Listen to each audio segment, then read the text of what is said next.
نحمده ونصلي على رسوله الكريم وعلى آله وصحبه أجمعين إلى يوم الدين.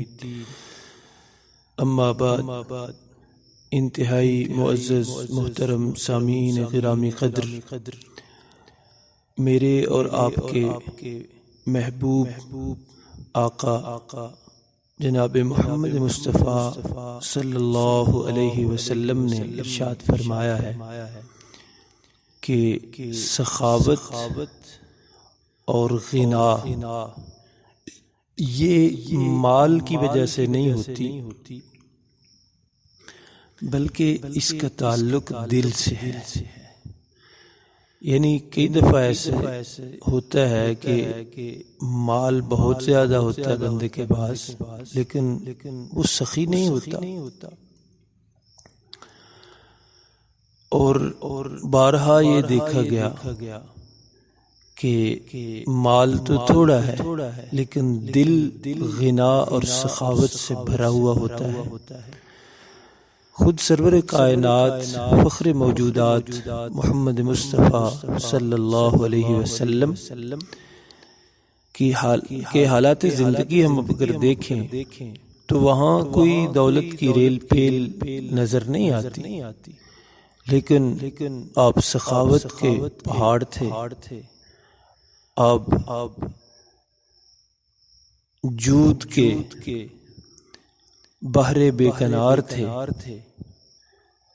آپ غنا کے بہت بڑے نمائندے تھے۔ سخاوت آپ پر ختم ہے، جود آپ پر ختم ہے، غنا میں آپ کی مثال ہی نہیں ہے صلی اللہ علیہ وسلم۔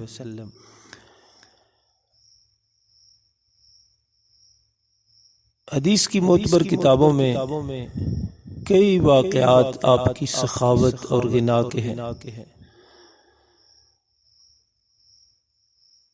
خاص طور پر یہ ذکر ہے کہ اللہ کے محبوب صلی اللہ علیہ وسلم رمضان المبارک میں اتنی سخاوت فرماتے تھے، اتنے غنا کا اظہار فرماتے تھے کہ اتنی سخی اور غنا سے لبریز ہوا بھی نہیں ہے۔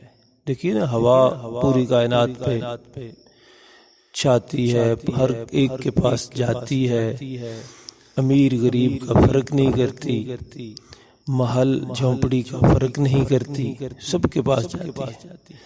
تو صحابہ مثال دے کے فرمایا کرتے تھے کہ ہمارے آقا صلی اللہ علیہ وسلم سخاوت میں، غنا میں، جود میں ہوا سے بھی بڑھ کر تھے۔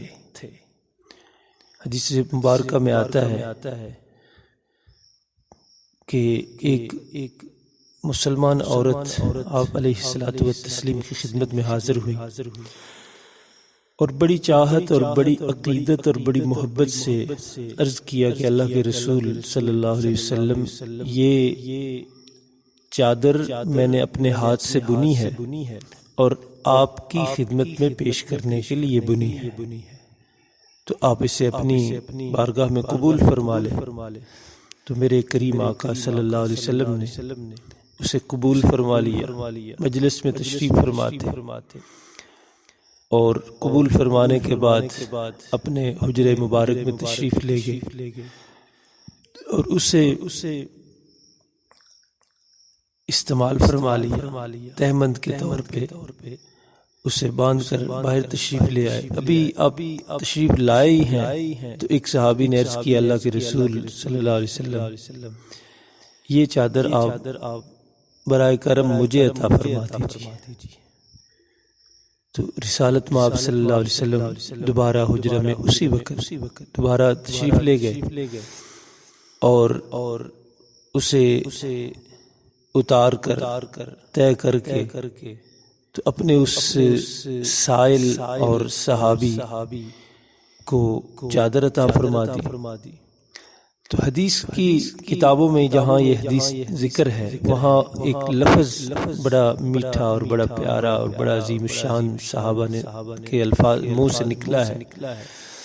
تو جیسے ہی اس نے چادر وصول کی تو صحابہ کو تھوڑا سا یہ ناگوار گزرا کہ دیکھیے ابھی تو آپ علیہ الصلوۃ والتسلیم کی خدمت میں وہ پیش کی گئی ہے اور ابھی آپ شوق و ذوق سے استعمال فرمایا ہے آپ نے، تو اسی وقت آپ نے سوال کر دیا۔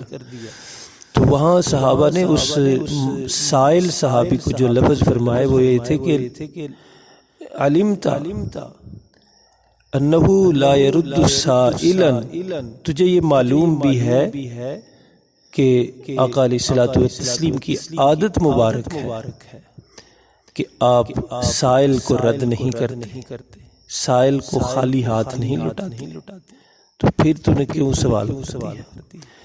تو بہرحال حدیث سے جو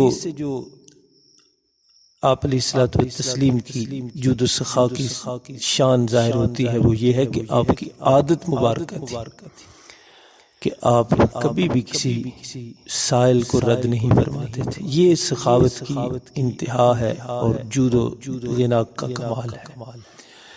اسی طرح ایک دوسرا جملہ حدیث کی عام کتابوں میں ملتا ہے کہ آپ علیہ الصلوۃ والتسلیم نے کسی سائل کو کبھی لا نہیں کہا، نہ نہیں کی، کبھی بھی مانگنے والے کو نہ نہیں کی۔